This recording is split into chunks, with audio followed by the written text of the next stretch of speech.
لا الہ الا اللہ، لا الہ الا اللہ، توحید-sunnat.com لا الہ الا اس ویب سائٹ پر ملاحظہ فرمائیے ممتاز علماء کرام کی تقاریر، درس قرآن و حدیث، اسلامی کتب کا وسیع ذخیرہ، فرقے باطلہ سے مناظرے اور بہت کچھ۔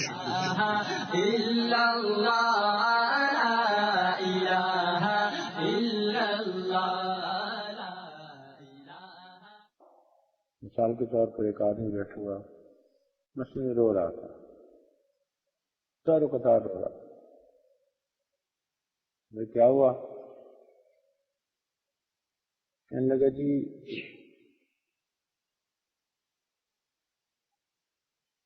شوگر کی بیماری تھی اور آنکھوں کی بینائی ختم ہو گئی، کچھ نظر نہیں آتا۔ اس نے کہا مگر آپ بوڑھے بھی تو ہو گئے ہو، اگر اس عمر میں بینائی چلی گئی تو یہ تو ہوتا ہی ہے۔ کہتے اسی بات کا تو رونا ہے کہ جب بینائی تھی تو میری نگاہیں ادھر ادھر کے چہروں سے ہٹتی نہیں تھی، اور میں نے یہ بھی کبھی نہیں سوچا تھا کہ میری زندگی میں بھی ایسا وقت آئے گا کہ میری بینائی چل جائے گی۔ رو اس بات پہ رہا ہوں کہ اگر میں نے جوانی میں قرآن پاک کی آخری صورتیں ہی یاد کی ہوتی تو آج میں قرآن پاک کی تلاوت سے محروم بنا ہوتا۔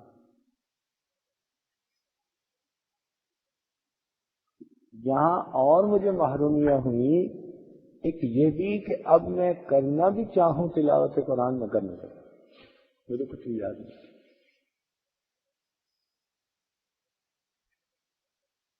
اب قدر آئی ہے، جب بینائی تھی تو اس وقت تلاوت قرآن پاک کی تو دھیان ہی نہیں جاتا تھا، وقت ہی نہیں نکلتا۔ جب نعمت چھن گئی اب احساس ہوا۔ اور واقعی ہم اپنے بارے میں سوچیں نا کہ اگر ہم سے یہ نعمت واپس لے لی جائے تو کتنے کام ایسے ہیں کہ ہمیں یاد آئیں گے، یار ہم نے یہ بھی کر لیا ہوتا، یہ بھی کر لیا ہوتا، یہ بھی کر لیا۔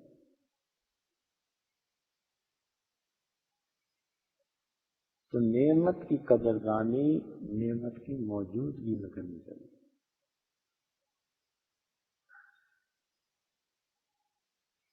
وقت بھی ایک نعمت ہے، ایسی نعمت کہ انسان اگر اپنے گناہوں سے سچی توبہ کرے تو زندگی کے پچھلے جتنے بھی گناہ ہیں سب کے سب مٹ سکتے ہیں۔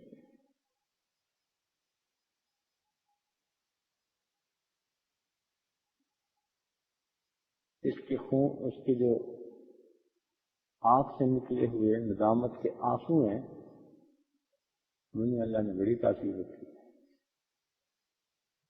آج کل امپورٹڈ مال کی بڑی قدر ہوتی ہے، یہ اپنے ملک میں نہ ملتا ہو نا، باہر کہیں سے ملے تو لوگ زیادہ پاؤ دے کے خریدتے ہیں، کہتے ہیں جی امپورٹڈ ہے، یہ کھجور فلاں ملک سے آئی ہے، اتنی قیمت ہے۔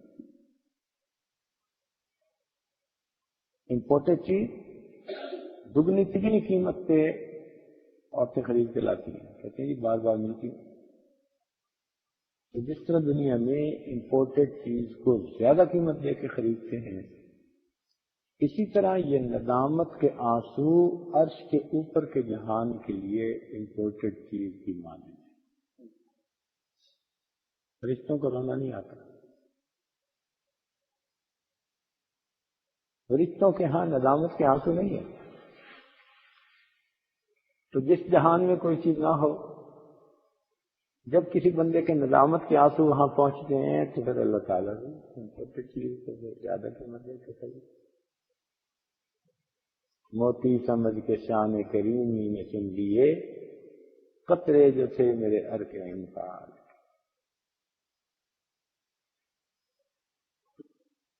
تو زندگی میں ہمیں اللہ تعالیٰ نے بہت نعمتوں سے نوازا ہے، بہت نعمتوں سے نوازا ہے، ہم ان کی قدر کریں۔ کہ پروردگار نے ہمیں صحت دی، ہمیں موقع دیا، ہمیں وقت دیا، بس اب تو اس مالک کو راضی کر ہی لینا چاہیے۔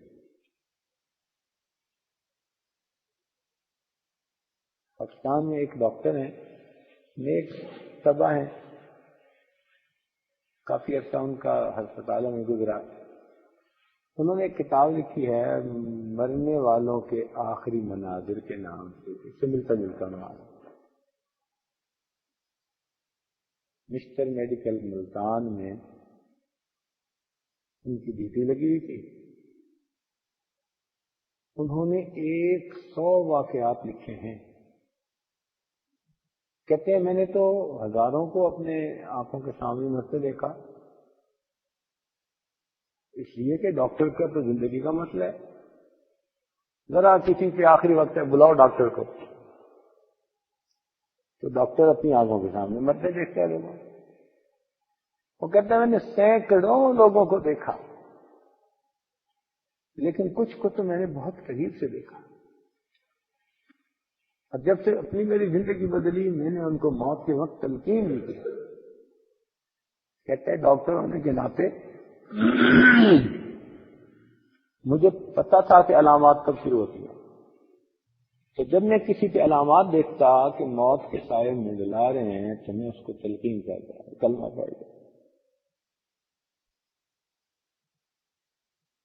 تو اس نے کتاب میں لکھا ہے کہ 100 بندوں کے واقعات لکھ رہا ہوں، ان 100 میں سے 10-15 ہوں گے جنہوں نے باقاعدہ کلمہ پڑھا اور باقیوں کی موت دنیا کی باتیں کرتے ہوئے آ گئی۔ یہ 10-15% کی بات ہے۔ کہتے ہیں ذمہ صاحب سے میں انہیں کہہ رہا ہوں کلمہ پڑھو، کہہ رہے ہیں ڈاکٹر صاحب دوائی اچھی دو، وہ میری زمین کا مسئلہ ہے۔ وہ زمین کو یاد کر، کوئی اپنے کاروبار کو یاد کر رہا ہے۔ ایک دو کو میں نے کہا کلمہ پڑھو، کہنے لگے زبان نہیں چلتی، ایسے جیسے کسی ان کی زبان ہی پکڑ لی ہے۔ ایسی عجیب باتیں انہوں نے لکھی ہیں، انسان واقعی حیران ہوتا ہے۔ اب قدر آتی ہے کہ زندگی میں انسان ایسی محنت کرے کہ جس محنت کی وجہ سے موت کے وقت کلمہ پڑھنا آسان ہے، ایسا نہ ہو کہ زبان بھی پکڑ لی جائے، بول ہی نہ سکے۔ گناہوں کی وجہ سے زبان بھاری ہو جاتی ہے۔ کئی بیمار آدمی محسوس کرتے ہیں نا جیسے فالج زدہ ہو، اب وہ بولنا چاہتا ہے بول نہیں سکتا، اس لیے کہ زبان پہ فالج گر گیا۔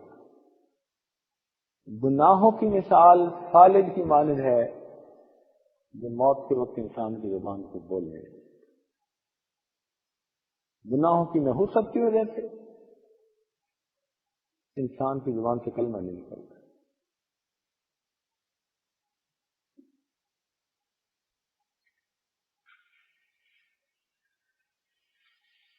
ایک صاحب نے طوطا پالا اور اس طوطے کو انہوں نے اللہ اللہ یاد کروایا۔ اب وہ طوطا جب بھی بولتا اللہ اللہ اللہ کرتا، لوگ بڑے حیران ہوتے، دور دور سے دیکھنے کے لیے آتے۔ اللہ تعالیٰ کی شان کے ایک دن پنجرہ کہیں کھلا رہ گیا تو بلی آ گئی، اس کو تو موقع ملا، اس نے آتے ہی اس مرغے کی گردن دبوچی اور جو لے کے بھاگی تو مرغا ٹی ٹی ٹی کرنے لگا، وہ مالک کے پہنچنے سے پہلے نکل گئی۔ اس کو بڑا دکھ ہوا، صدمہ ہوا کہ میرا طوطا تھا اور سیکھا ہوا تھا اور اتنا پیارا اللہ اللہ کہتا تھا، بڑا غمزدہ۔ کسی اللہ والے سے ملاقات ہوئی، انہوں نے کہا کیوں غمزدہ؟ کہنے لگا اتنی محنت کر کے طوطے کو اللہ اللہ سکھایا تھا اور مرغی آئی لے کے صدمہ ہے، ان کا اللہ کی طرف سے ہے، چلو چھوڑو۔ کہنے لگا جی حیرانی اس بات پہ ہے کہ وہ سارا دن اللہ اللہ بولتا تھا، لیکن حضرت جب دلی اسے لے کے جا رہی تھی وہ بیچارہ ٹی ٹی ٹی ٹی کہہ رہا تھا، اس پہ میں بڑا حیران ہوں۔ ان بزرگوں نے کہا کہ بات سنو، حقیقت یہ تھی کہ مرغے کہ اس طوطے کی زبان پہ اللہ اللہ تھا، اس کے دل میں ٹی ٹی تھی، اور موت کے وقت وہ کچھ نکلتا ہے جو دل میں ہوتا ہے، موت کے وقت وہی نکلتا ہے جو دل میں ہوتا ہے، ٹی ٹی نکلی ہے۔ تو بھائی آج اگر دنیا کی ٹی ٹی ہمارے دل میں ہے تو زبان سے کلمہ پڑھتے بھی پھرے تو موت کے وقت تو پھر کلمہ نہیں نکلنا، موت کے وقت کلمہ تب نکلے گا جب آج دل میں بھی کلمہ موجود ہے۔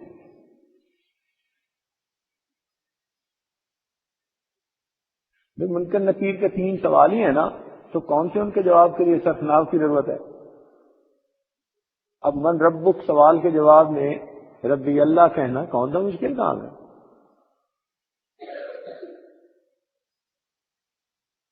ماں دینک کے جواب میں کہہ دینا کہ میرا دین اسلام ہے، یہ کون سا مشکل کام ہے؟ تو معلوم ہوا کہ یہ انسان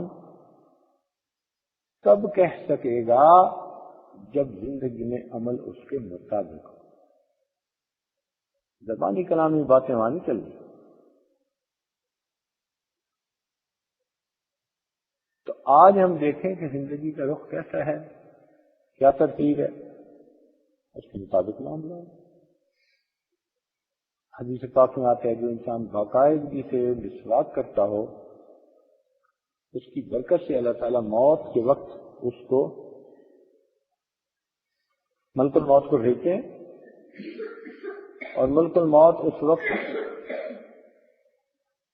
2 کام کرتا ہے، ایک تو شیطان کو مار کر اس سے دور بھگا دیتا ہے، فائدہ ہو الیان، اور اس بندے کو یاد دلا دیتا ہے کہ تیرا وقت قریب ہے، کلمہ پڑھ۔ خود ملک الموت ہی آ کر کلمہ یاد دلائے، سبحان اللہ، یہ کتنی بڑی بات ہے۔ توحید-sunnah.com کتنی اعلیٰ بات ہے۔ اس لیے ہمارے مشائخ کو اپنے آخری وقت کا بڑا خوف رہا کرتا تھا، دعائیں مانگتے رہتے تھے، اے اللہ موت ہوا کلمہ عطا کر دینا، من کان آخر کلامہ لا الہ الا اللہ دخل الجنہ۔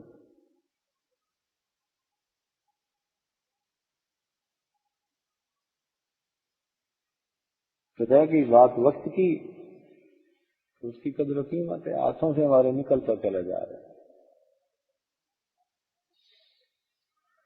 وقت ہاتھوں سے نکل گیا تو بس ہمارے پاس سب کچھ نہیں۔ انسان سمجھتا ہے وقت گزر رہا ہے، وقت گزر رہا ہے، وقت گزر رہا ہے، ایک وقت آتا ہے کہ پتہ چلتا ہے وقت میں کیا گزرنا تھا، میں خود ہی دنیا سے گزر گیا۔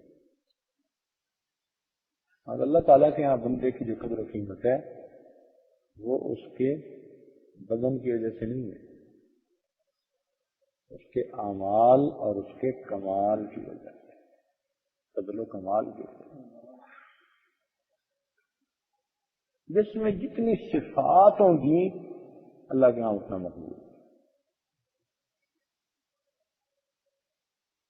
یونان میں ایک طبیب گزرا ہے جس کا نام تھا سقراط، یہ طب کا بانی کہا جاتا ہے، حکمت کا، طب کا، طب یونانی، اس کا بانی و بانی سقراط ہے۔ اس بیچارے کا کام تھا کہ صبح گھر سے نکلتا، سارا دن جنگل میں پھرتا، اس بوٹی کو سونگتا، اس کی خوشبو کیسی، کبھی کسی بوٹی کو چکھتا، کبھی کسی بوٹی کا اندازہ لگاتا۔ جڑی بوٹیوں کے ذریعے سے اس نے علاج کرنا شروع کیا انسانوں کا۔ اللہ تعالیٰ کی شان، جڑی بوٹیوں میں اللہ نے شفا رکھی، اور آج کل کے سائنسی دور میں تو ہربل میڈیسن ماشاء اللہ زیادہ مہنگی بکتی ہیں۔ پہلے ڈسپینسری یا میڈیکل اسٹور پہ جاتے تھے تو سب ایلوپیتھک کی دوائیاں ہوتی تھی، آج جاؤ تو آدھی تقریباً جو ہے وہ ہربل میڈیسن، بہترین میڈیسن وہی ہوتی ہے، قدرتی طریقہ علاج۔ اور واقعی بعض اوقات ایک ایک جڑی بوٹی ایسی ہوتی ہے، کتنی کمپلیکیٹڈ بیماریاں ہوتی ہیں اور ان بیماریوں سے انسان کو شفا مل جاتی ہے۔ ہم ایک مرتبہ جنگل میں گئے ساؤتھ افریقہ کے، تو ہمیں وہاں جو میزبان تھے انہوں نے بتایا کہ جی تھوڑے دن پہلے ہمارے ساتھ امام الحرمین تشریف لائے ہوئے تھے، شیخ سدیس اور شیخ شرین، تو ان کو ہم نے جنگل دکھایا، انہوں نے بھی اللہ کی قدرت کی نشانیاں دیکھی، تو کہنے لگے کہ رات کو ہم ان کو لے کے جنگل کی زندگی دکھانے نکلے ہوئے تھے، ایک جگہ ہم نے ہاتھی کو دیکھا، تو وہاں جنگل میں گاڑیاں ہوتی ہیں، گاڑیوں پہ سوار ہوتے ہیں اور دیکھ رہے ہوتے ہیں، دائیں بائیں لائٹیں ہوتی ہیں، کہنے لگے ہم نے ایک ہاتھی کو دیکھا کہ وہ کھڑا ہوا ہے ایک درخت ہے اور درخت کو اپنا سر ٹکا کے زور لگا کے یوں کر رہا ہے۔ اب ہاتھی کا زور سبحان اللہ یوں اس نے کر دیا، ہمیں تو ہاتھی کے زور کا اندازہ ہوا کہ ایک مرتبہ ہم کہیں گے تو وہاں پر کوئی چڑیا نما چیز تھی، چڑیا گھر جیسے ہوتا ہے، اور وہاں جب وقت ختم ہوتا تو وہ ایک آئٹم پیش کرتے تھے، وہ آئٹم کیا ہے کہ ایک ہاتھی کے وہ گلے میں رسا ڈال دیتے اور پیچھے جو ہے اس کا رستہ، وہ رستہ پتہ نہیں کہ انشاءاللہ لمبا ہوگا یا کیا ہوگا، کئی ہزار بندے جو اس کو دیکھنے کے لیے آئے ہوتے ہیں نا، یہی کسی ملک کی ادھر ادھر کی بات ہے، تو وہ سارے اس رسے کو پکڑ کے کھڑے ہو جاتے ہیں۔ ہمیں کسی نے بتایا کہ یہ دیکھو ذرا، ایک طرف ہاتھی اور دوسری طرف ہزاروں لوگ اس کے ساتھ، جیسے کسی تنکے کے ساتھ چیونٹیاں چمٹ جاتی ہیں نا، ایسے چمٹ جاتی ہیں، لو جی آپس میں رسہ کشی۔ اب لوگ زور لگاتے اس کو کھینچنے کے لیے، تو انہوں نے اس ہاتھی کو سکھایا ہوا تھا، تو جب یہ کھینچتے نا تو وہ ہاتھی پیچھے قدموں سے ہٹتا آتا، لوگ نوجوان بچے سب شور مچاتے، ہم جیت گئے۔ جب آخری سٹیپ رہ جاتا نا کہ جس سٹیپ کو لینے کے بعد ہاتھی نے وہ لائن سے اس طرف آ جانا تھا، وہاں سے ہاتھی کھڑا ہو جاتا، اب سارے زور لگا رہے ہیں، ہاتھی کھڑا۔ جب اب وہ ان کو جو بندہ تھا وہ اسپیکر کے کہتا کہ زور لگاؤ، آخری وقت ہے، ایسا نہ ہو کہ جیت جاؤ ہاتھی سے، سارے لوگ زور لگاتے، چہرے سرخ ہو جاتے زور لگا کے۔ جب سب زور لگاتے اس وقت ہم نے دیکھا ہاتھی جو چلا سب کو لیتا ہوا یوں نہیں چلا ہے، ہزاروں بندے گھسٹتے پتہ ہی نہیں اس کو چلا۔ تو ساتھ بھائی یا اللہ اتنی طاقت ہوتی ہے اس میں۔ ایک مرتبہ ہم نے جنگل میں دیکھا اتنے موٹے تنے کا درخت ہوگا، اتنے موٹے تنے کا، اور تھا بھی کوئی میرے خیال 100 فٹ اونچا، اوپر اس کے پھل لگا ہوا تھا، اوپر چھوٹا چھوٹا، ہاتھی کو وہ پھل پسند تھا۔ اور اللہ تعالیٰ کی شان کہ جہاں ہم جا کے ٹھہرے اس کے گرد سارے ہاتھی رہتے تھے۔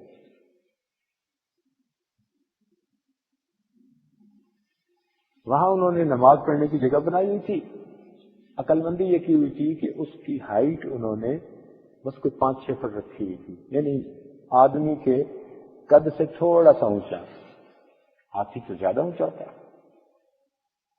اب ہاتھی اس کے اندر نہیں آ سکتا تھا، ہم نماز پڑھ رہے ہیں اور سلام پھیرا تو پتہ چلا یہاں ہاتھی صاحب کھڑے ہیں،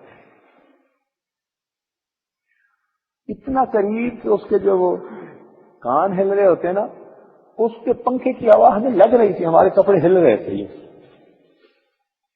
اتنا قریب۔ اللہ تعالیٰ کی شان۔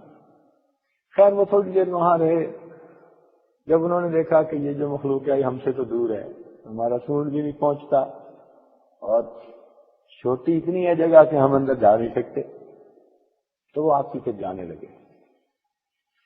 جاتے ہوئے میں نے دیکھا کہ ایک ہاتھی اس درخت کے پاس گیا، اتنا موٹا اس کا تنا، اس نے اس تنے کے دو سائڈ پہ اپنے دونوں جو اس کے ہاتھی دانت ہوتے ہیں وہ اس نے یوں ڈالے تنے کے اندر، نیچے سے تنے کو اس نے جو یوں کیا نا تو اوپر والا اس کا حصہ 8-10 فٹ ادھر جاتا تھا اور ادھر جاتا تھا۔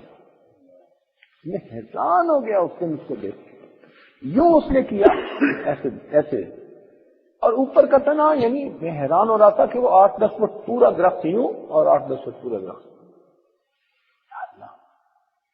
اس درخت کو نیچے سے پکڑ کے تو ہلانا ہی مشکل، کتنی طاقت ہوگی اس کے اندر کہ اس نے یوں نیچے سے کیا اور اس کی شاخیں جو ہیں وہ 8-10 فٹ میں ہوئی۔ توحید-sunnah.com اللہ، تو وہ ہاتھی جو تھا وہ اس درخت کو نا زور سے یوں نیچے لے جا رہا تھا۔ یہ لوگ وہاں رک گئے۔ اب جو جنگل دکھانے والا تھا اس نے کہا کہ بتاؤ یہ کیا ہو رہا ہے؟ کیا پتا، ایک درخت ہے جس کو ہاتھی گرا رہا ہے۔ اس نے کہا نہیں، اگر تماشا دیکھو میں پھر بتاؤں گا۔ خیر جب ہاتھی نے ایک طرف سے درخت کو یوں اچھی طرح کر لیا نا، پھر وہ دوسری طرف سے آیا، اب اس نے سر ادھر ماتھا ٹکایا اور ادھر سے اس کو یوں کیا، ایک مرتبہ یوں اس کی جڑیں جو ہے نا اس نے ذرا ڈھیلی کر کے پھر جو اپنی ٹرنک اس میں ڈالی اور اس کو یوں اٹھایا تو کتنا بڑا درخت جڑوں سمیت اس نے زمین سے نکالا۔ پہلے جب درخت نیچے گیا تو اس ہاتھی نے اس کی جڑیں چبانی شروع کر دی، کھانے لگے۔ تو وہ جو گائیڈ تھا اس نے کہا کہ دیکھو مجھے لگتا ہے کہ یہ ہاتھی بیمار ہے اور اس ہاتھی کو پتا ہے کہ اس درخت کی جڑیں کھانے سے میری یہ بیماری ہوئی ہوگی، اس لیے یہ اس درخت کی جڑیں چبا رہا ہے۔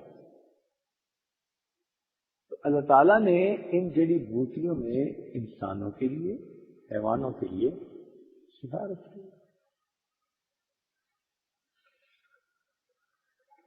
شفا رکھی۔ حضرت قاری طیب رحمۃ اللہ علیہ نے اسی قسم کا ایک واقعہ لکھا ہے۔ ایک کانپور کا علاقہ تھا یا کیا، تو وہاں بندر بہت ہوتے تھے، بچے بیٹھے ہیں نا تو ان کو بندر کی بات سنائے، بچے بندر کی باتوں سے خوش ہوتے ہیں۔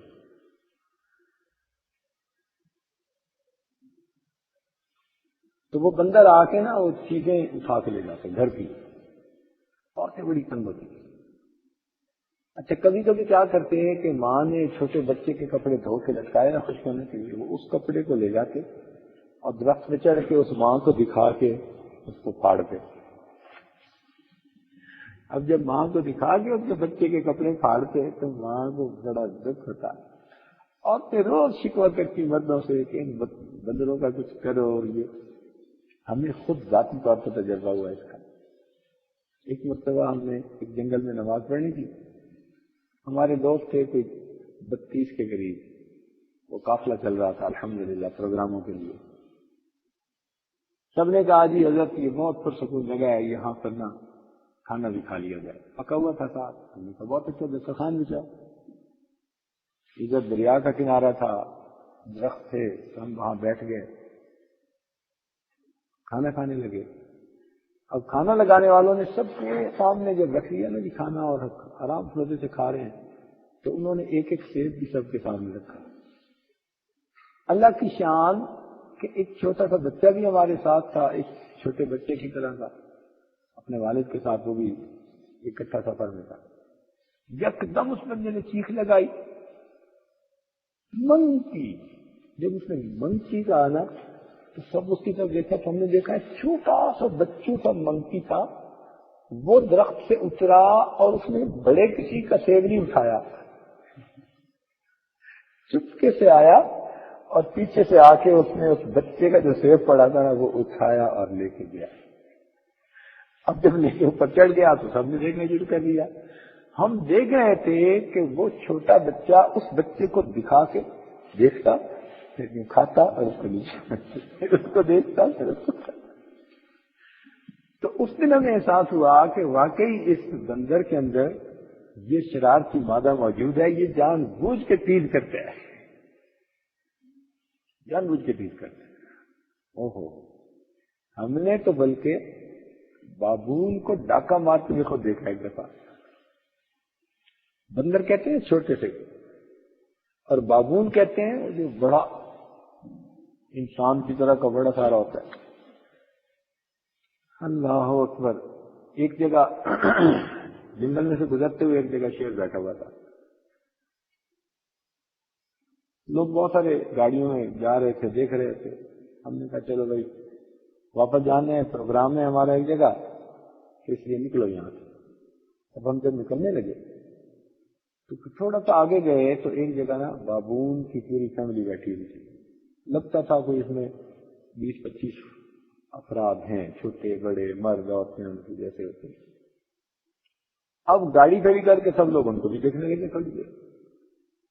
سامنے سے ایک گاڑی آئی، وہ بھی کھڑے ہو گئے، انگریز تھے وہ۔ اب وہ یوں کھڑے ہیں، ہم سڑک کے اس طرف کھڑے ہیں اور ادھر بابون کی فیملی بیٹھی ہے اور ہم گاڑی میں بیٹھے دیکھ رہے ہیں۔ اللہ کی شان دیکھو کہ اب ہمیں تو وہ بندر، وہ بھی بابون بھی نظر آ رہے تھے اور گاڑی بھی نظر آ رہی تھی۔ ہم نے کیا دیکھا کہ ایک بابون جو تھا نا جوان قسم کا، وہ نیچے سے آہستہ آہستہ آہستہ چلتے چلتے نا، ان کی گاڑی یوں کھڑی تھی نا، ادھر میں اٹھا تو وہ ان کے اس طرف آ گیا ویگن کے۔ جب اس طرف آ گیا تو ان کے بندے اس میں بیٹھے ہوئے سارے ادھر دیکھ رہے تھے اور ادھر کا ایک شیشہ کھلا تھا، چھلانگ لگائی نا تو شیشے کے طرح۔ اب یہ بندے یوں دیکھ رہے ہیں اور 1 فٹ آدھے فٹ کے فاصلے پہ یہاں بابون آ گیا، کسی کو پتہ نہیں۔ جب بابون نے دیکھا کہ سب تو ادھر دیکھ رہے ہیں، وہ جناب آرام سے ادھر سے چلا اور پیچھے ڈگی پہ پہنچ گیا۔ ڈگی میں کئی پھلوں کی ٹوکری پڑی ہوئی تھی جو اس کو خوشبو آ رہی تھی۔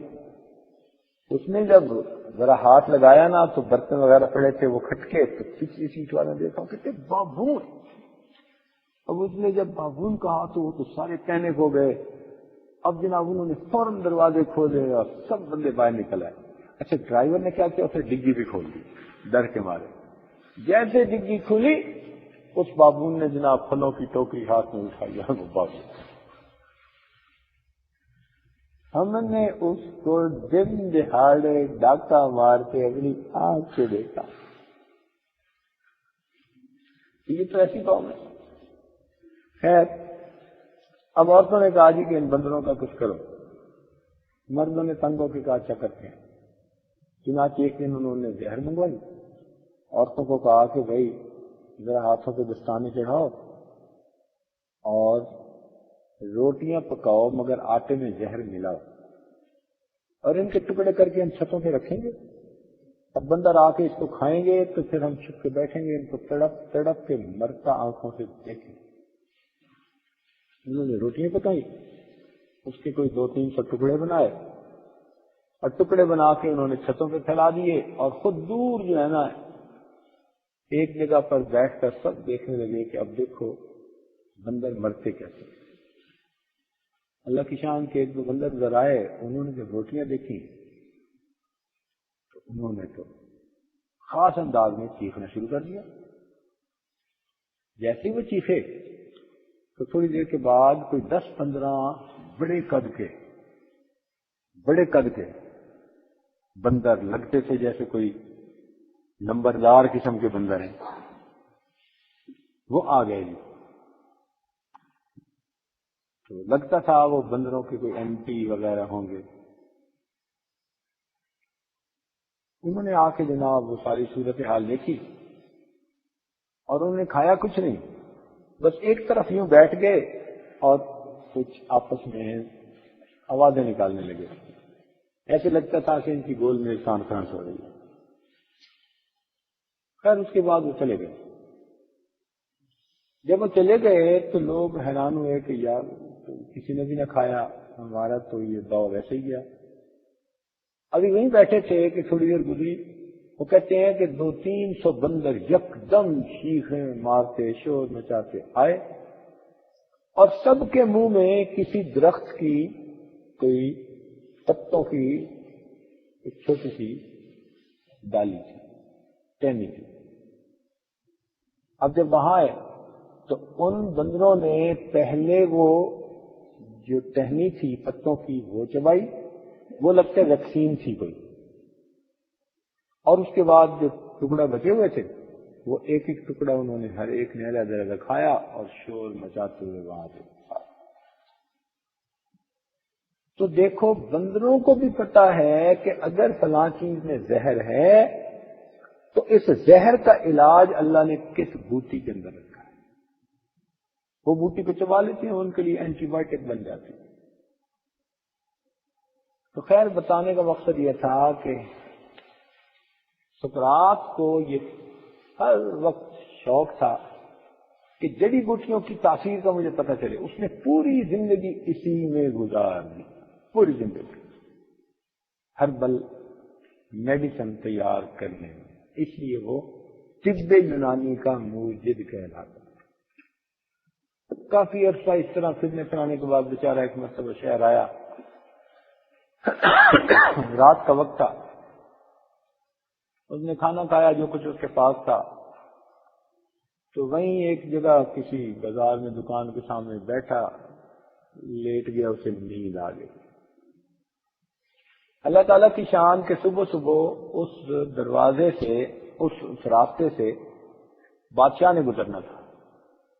اور جب بادشاہ آتے ہیں تو بادشاہ سے پہلے پولیس آتی ہے، وہ راستہ صاف کرواتی ہے۔ اب جناب ہٹو بچوں، آوازیں آ رہی ہیں، بادشاہ سلامت جا رہے ہیں۔ اس بیچارے کی نیند اتنی گہری تھی، سویا ہوا تھا، سویا ہوا تھا، حتیٰ کہ بادشاہ کی سواری آ گئی۔ بادشاہ نے دیکھا بھائی میں گزر رہا ہوں اور یہ ایسا بے فکر بندہ سویا پڑا ہے۔ بادشاہ کو بھی عجیب سا لگا، اس نے اپنی سواری تھوڑی دیر کے لیے روکی اور روک کے اس کو لات ماری۔ اوے پتہ نہیں تجھے میں کون ہوں؟